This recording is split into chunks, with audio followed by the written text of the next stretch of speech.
Buenas noches, saludos a todos nuestros seguidores a lo largo del planeta. Esta es una edición más de Review, en donde vamos a hablar, digamos que esto es un tema un tanto lamentable y serio, por lo que, bueno, no podemos hacer los detalles jocosos que nos caracterizan. El día martes 4 de agosto del 2020 en el Líbano, específicamente en la ciudad de Beirut, a las 6:07 de la noche, hora local, el almacén número 12, cercano al puerto de la ciudad de Beirut, ocurrió un incendio. 30 minutos después, una explosión. Bueno, los videos son sorprendentes, lo que nosotros evidenciamos muestra que ocurrió una explosión de aproximadamente 2.750 toneladas de nitrato de nitrato de amonio, material explosivo utilizado para fertilizantes y bombas.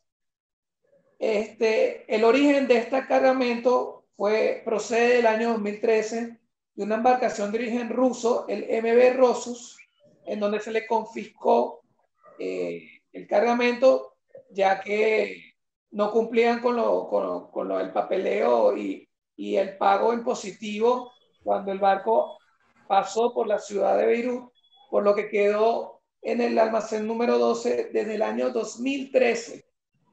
Almacenamiento que no cumplía con las medidas de seguridad o las normas internacionales hasta la fecha del 2020, del día martes, en donde ocurrió el desastre. Solamente para ponernos en contexto sobre el alcance de la explosión, el cráter que originó la explosión fue de aproximadamente 124 metros de diámetro. Se habla de daños materiales entre 3.000 y 5.000 millones de dólares, y hasta los momentos van 135 muertos y más de 5.000 heridos. Eso sin sumar la situación de la pandemia a nivel global y la crisis que se vive en el país por temas políticos. El día de hoy, bueno, nos acompaña Daniel Carpio, Eduardo Pacheco, Carlos Eduardo Mejía y nuestro invitado Alejandro Martínez. Es enfermero, bombero universitario y socorrista de la Cruz Roja Venezolana, 10 años de experiencia. Se puede nombrar la participación en desastres naturales como las inundaciones del estado Miranda en el 2008, los disturbios que hubo en la ciudad de Caracas en el 2014 y 2016, y emergencias internacionales como los incendios forestales en Chile 2014, terremoto en Haití 2010 y terremoto en Ecuador en el año 2015. Entonces nosotros invitamos a Alejandro para que nos ponga un poquito en contexto de más o menos cómo es el manejo de los desastres a nivel mundial y cuál es el protocolo más o menos que se sigue ya después de ocurrir esos eventos. Entonces, Alejandro, bueno, primero te agradezco por haber aceptado la invitación y te doy la palabra para que empieces a comentarnos de una vez. Bien, Ángel, tomo tu agradecimiento y a la vez es un gusto aceptar la invitación. En cuanto al manejo de los desastres, los protocolos una vez se suceden, me parece importante diferenciar algo, que una cosa son emergencias y desastres, y esto radica la diferencia en la magnitud del evento, ¿bien? Las emergencias, por lo general, son eventos que atienden las autoridades locales o las contratistas que tengan las autoridades para atender cualquier imprevisto, sin que tengan que pedir ayuda o extralimitar sus funciones. Y los desastres es cuando, ya sea por el impacto, la geografía o porque sobrepasa las capacidades de los organismos de respuesta, tienen que pedir ayuda a otros entes, bien, ya sean nacionales propios o internacionales. Luego, lo que pasó justamente en el Líbano, ¿verdad? Que es bastante impactante. Evidentemente fue en un sector de la ciudad, fue allí cercano al puerto, y aunque geográficamente el impacto fue más allá del puerto, hubo, de hecho, tengo conocimiento por las noticias, eh, zonas civiles y zonas hasta de hospitales también, donde parte de las estadísticas de los fallecidos y de los heridos fueron justamente personas que no tenían ninguna actividad relacionada con la aduana. Esto es lo que se considera entonces un desastre y el protocolo es que generalmente son las mismas autoridades responsables, en este caso las autoridades del Líbano, las que solicitarían ayuda, que efectivamente fue lo que hicieron. Hay una serie de leyes y de un marco legal para cualquier región. De hecho, en las embajadas dentro de los países que se consideran territorios extranjeros, eh, cuando tienen alguna emergencia que tienen que ir los bomberos, se presume que el embajador solicitó la ayuda y es por eso que se puede atender sin que ellos manifiesten la solicitud de ayuda porque ya está implícita.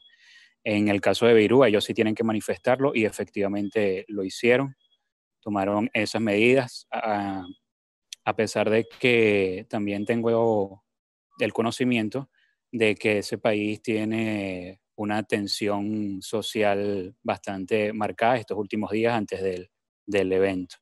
Bien, eso demuestra que hacen el trabajo que hay que hacer en cuanto a la atención de ese tipo de eventualidades. Ahora bien, Alejandro, una consulta, porque me parece bastante sorprendente el hecho de que un cargamento tan peligroso haya estado tanto tiempo, el nivel de negligencia es tremendo. Ahora bien, protección civil, bomberos, ellos no deberían sonar algún tipo de alerta. Estamos hablando de 2.700 toneladas de explosivos. Los protocolos en lo que se refiere a protección civil, bomberos, no ejercen un tipo de presión para tomar medidas que eviten este tipo de desastres. Bien, como organismo en casi ningún país del mundo, los bomberos, que sería una primera respuesta, protección civil, un organismo de apoyo, es para denunciar alguna eventualidad. Siempre sirve como consultores y como asesoramiento.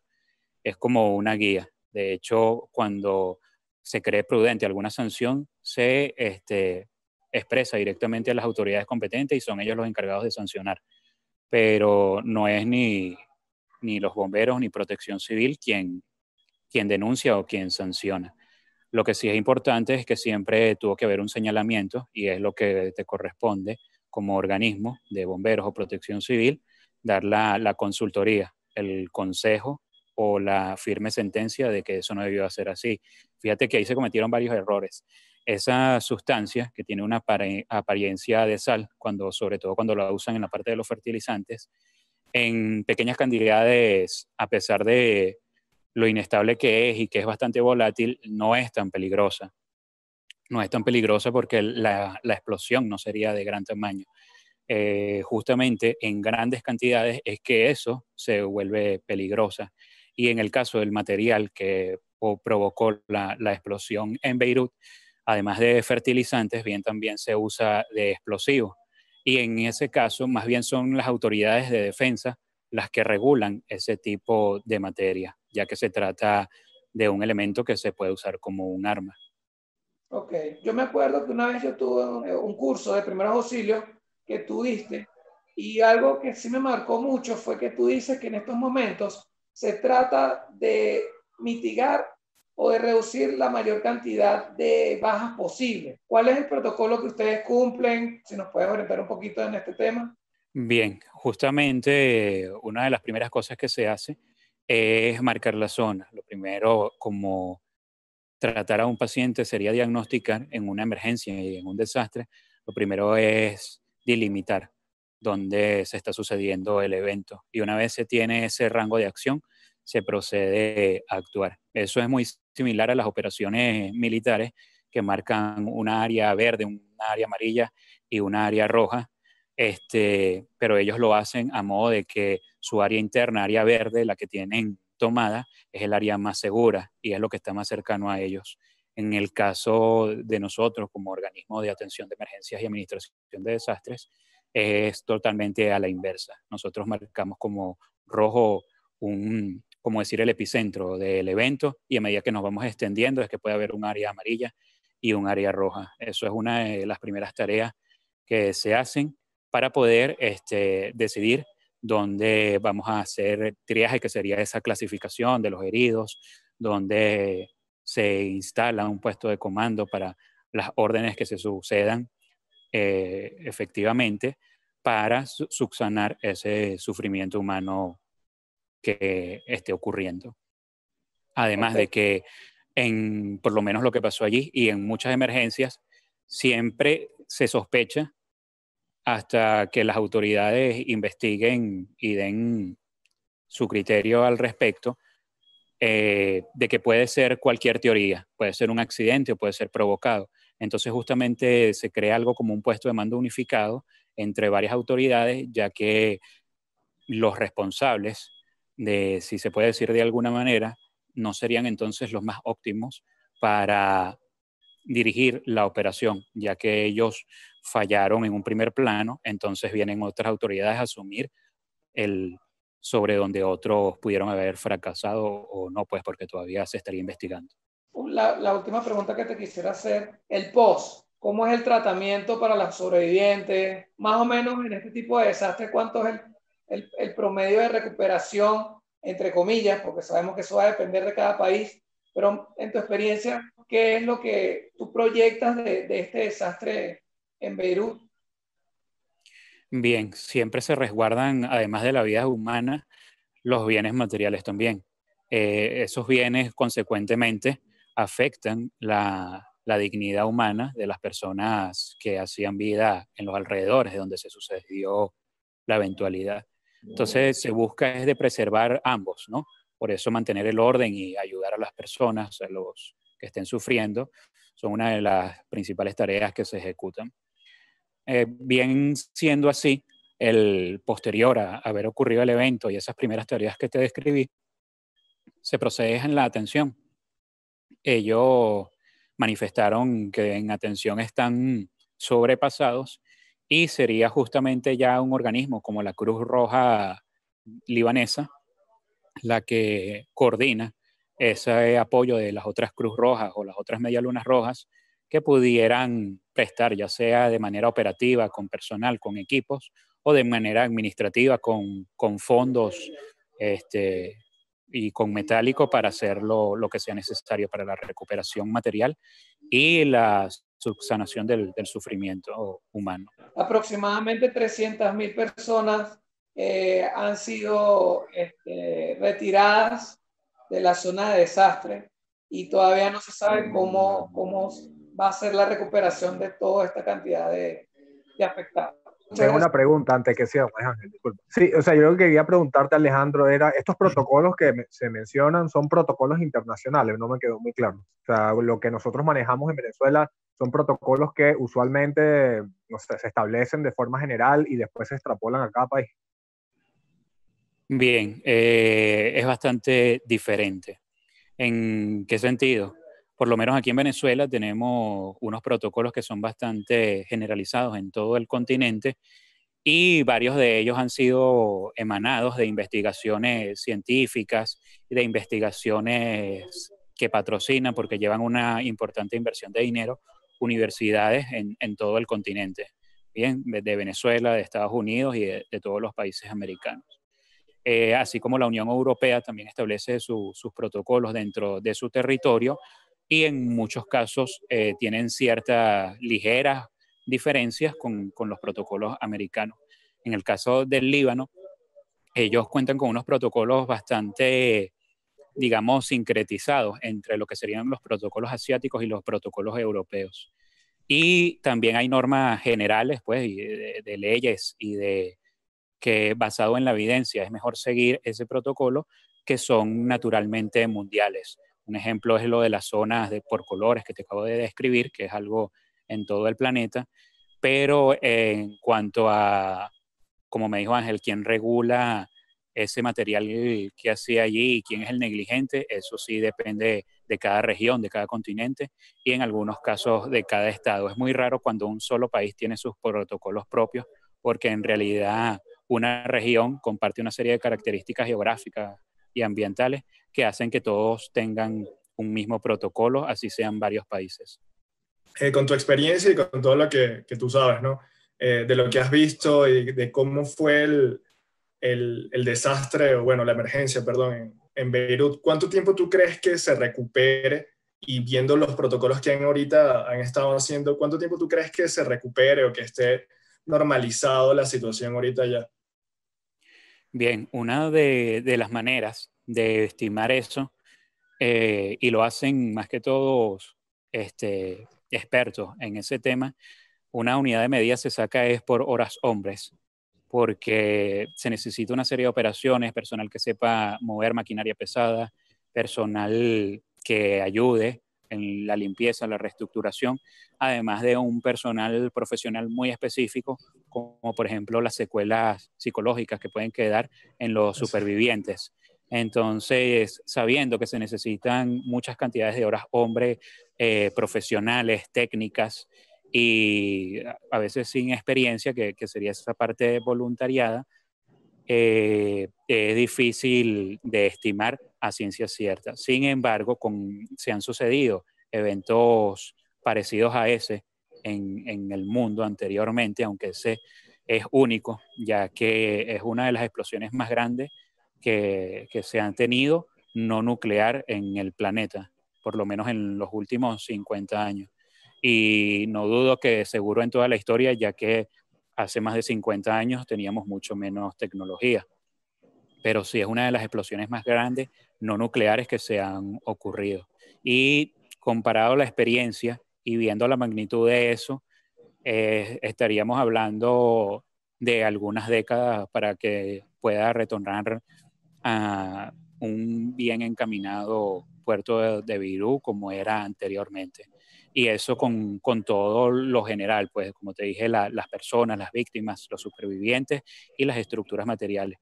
Por supuesto, en mucho menos tiempo se puede poner operativo el puerto, pero eso siempre va a ser parcialmente la zona de ignición o el primer impacto. Eso siempre va a quedar restringido, no tanto porque sea peligroso, porque se supone que ya en algún momento dejará de ser peligroso, pero sí por investigaciones y trámites administrativos que son un poco más complejos de poner operativo una zona que estuvo en una investigación de esa magnitud. Eso por lo general dura bastante tiempo clausurado, ya que así como cuando los cadáveres, ¿verdad?, se pueden exhumar, por lo general se dejan esas zonas ahí acordonadas por si se necesita algún detalle o avanzamos nosotros en tecnología para poder investigar algo que con la tecnología que en el momento que se sucedió no contábamos. Hay suficiente cantidad de información como para asegurar plenamente que fue todo lo que nos dicen las autoridades. Pero quiero que me regales un minuto de tu tiempo final para que despejes dudas sobre teorías conspirativas de que fue un ataque, de que fue algo plantado. O sea, según tu experticia, es perfectamente probable que toda la situación tal cual la dicen las autoridades haya pasado y que esto haya ocasionado este incidente. La verdad es que bien tenemos la experiencia, siendo venezolano no es muy difícil de explicar que cuando hay alguna conmoción social no es muy fidedigna las fuentes oficiales. Y es por eso justamente que cuando se suceden eventos de muy grandes van personal experto. Generalmente Suiza, que es un país que lleva más de 200 años de neutralidad, ellos muchas veces el apoyo que brindan es un apoyo técnico especializado, así como cuando se hizo aquí en la tragedia de Vargas. Si bien supimos que en ese momento se trató de un desastre natural totalmente, hay una serie de responsabilidades en cuanto a infraestructura y todo eso que se tenía que investigar. Y es cuando van ese tipo de profesionales al sitio, al campo, para hacer un trabajo bastante específico y bastante especializado. No para nada creo que Beirut sea ajeno a eso, y menos de la naturaleza de lo que se trataba, que era un material bastante delicado y que fue un accidente, un evento totalmente ocasionado por el hombre, bien, sea con intención o sin intención. En el caso del Líbano, ellos varias operaciones de atención de emergencias y de respuesta a desastres y administración de desastres, ellos, como muchos gobiernos, podemos ver el ejemplo en América de México, les dan subsidios y ventajas económicas a la Cruz Roja. Lo mismo hace el Líbano con su Cruz Roja, para que ella se encargue de dar cierta respuesta y cierta administración en cuanto a desastres. Entonces, estos son organismos que evidentemente, aunque puedan recibir ese tipo de aportes, ellos conservan una neutralidad, ya que ellas mismas se financian, y las autoridades son electas internamente sin que venga ninguna autoridad gubernamental a elegir o a imponer directivos dentro de ese tipo de instituciones como la Cruz Roja. ¿Bien?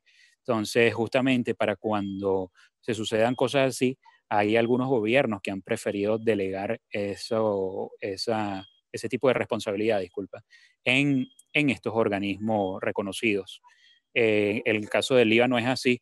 Sin embargo, la Cruz Roja libanesa no ha dicho nada más allá de lo que ha transmitido ya el gobierno libanés a través de los medios de comunicación, y lo mismo que también tuvo el conocimiento, destacó Israel, que ellos no tuvieron que ver en ese evento y que ellos desconocen las razones y no toman parte de haber promovido ningún ataque a ese país. Sí, está bien aclarar eso porque pasaron por las redes ciertos comentarios que me parecían personalmente muy osados. Así que bueno, Alejandro, de verdad que súper completa la información. Muchas gracias. Esperamos que te invitemos en una próxima oportunidad y no sea en este tipo de noticias. De contexto. De contexto, exactamente. Entonces, nada, gracias por haber atendido nuestro llamado. Muchas Vale, gracias, Alejandro. Realmente vale, a la orden. gente tan Gracias, preparada. Alejandro. Que estés bien. Vale, un gusto, que estén bien, saludos. Hasta luego. Hasta luego. Bueno, ya después de la sobresaliente intervención de Alejandro, en donde nos queda claro cómo es el tema de los protocolos, ¿con qué nos quedamos después de ver este evento que sucedió el día martes?